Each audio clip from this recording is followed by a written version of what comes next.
Hey, how you guys doing? I'm Joey Anderson. I'm 22 years old, and I'm actually still in college, but I graduate in 3 weeks from Virginia Commonwealth University with an advertising degree. And I'm his very happy brother in about 3 weeks that he is graduating. I'm 23 years old myself, and I graduated college down in Florida with a business management major.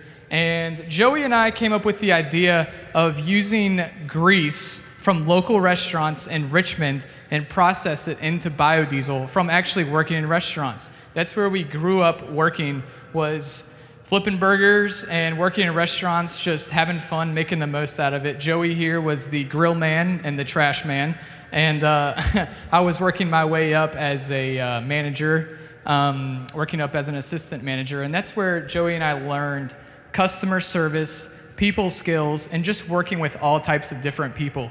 So I actually went off to college to pursue a professional wakeboarding career, and Joey was playing in a bunch of rock bands at the time, so we had no idea what we wanted to do. You know, I thought that I wanted to pursue restaurants because I was enjoying that, and Joey and I just shared the same common interest of starting a company and making a difference. So while Jeff was down in Florida pursuing his wakeboarding career, I was 17, working at a fast food restaurant, flipping burgers one day, and I noticed where the grease was going.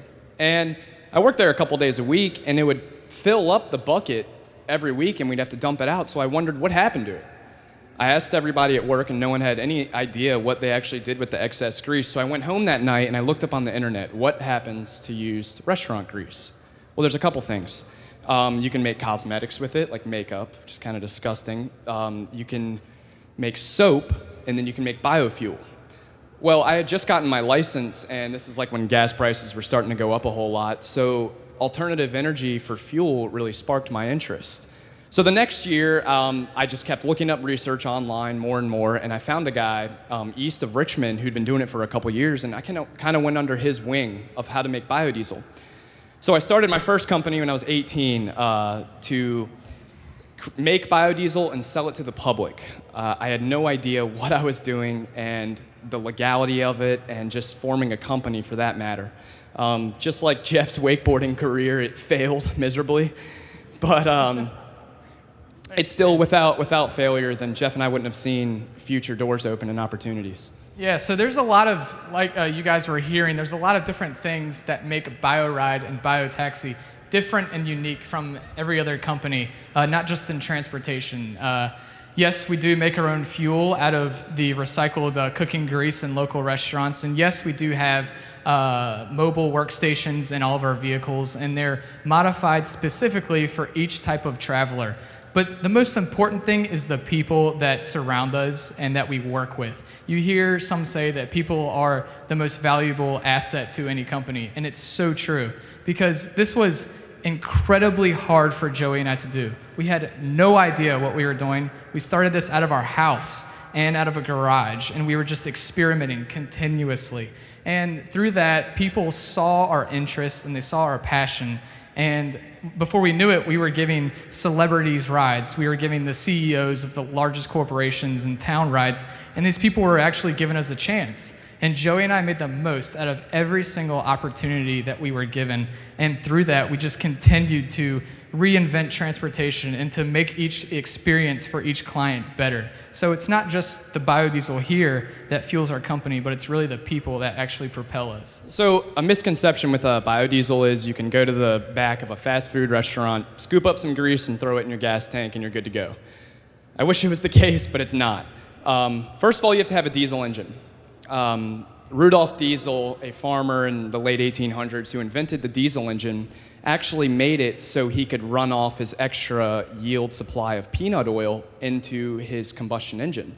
So for instance, a restaurant will take soybeans and compress it, and this is what you can use, and this is what you guys have your fries fried in, your chicken, everything. Jeff and I will go to the back of the restaurant when it's done. We'll go and scoop it out with our truck. We'll bring it to our facility, and the first thing we do is we just filter it. What this does is it takes out the mice, bugs, fries, yeah, disgusting stuff. And then the second phase that we do is we add 3 chemicals to it, 10% of it, potassium hydroxide, methanol, and sulfuric acid.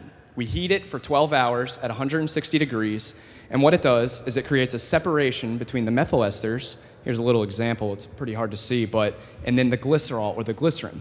And we actually make soap with the byproduct of the glycerin now.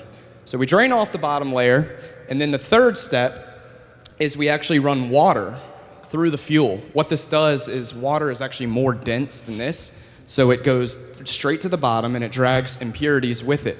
And this is just one last purification process, and it gives us our finished product of biodiesel. If you run biodiesel from like a restaurant, it's about 90% better emissions than a normal diesel engine. I mean, by no means are we solving the fuel crisis, but it's definitely a viable and practical way to use a waste. And it does sound relatively simple, like we have it down to a science, which we do. It's just through a lot of experiments and years of hard trial and error, and just not even with the fuel, but with the business itself. It was something that Joey and I had no idea what we were getting ourselves into, and we were learning every day, and there was always something that was to be learned. It was just an experiment. It was an idea, and you hear people say that, America is the great experiment. And you can't have any sort of revolution without people who are behind that and with a common idea. And Joey and I get to go to work every day with people who feel as much involved and a part of what we're doing as Joey and myself.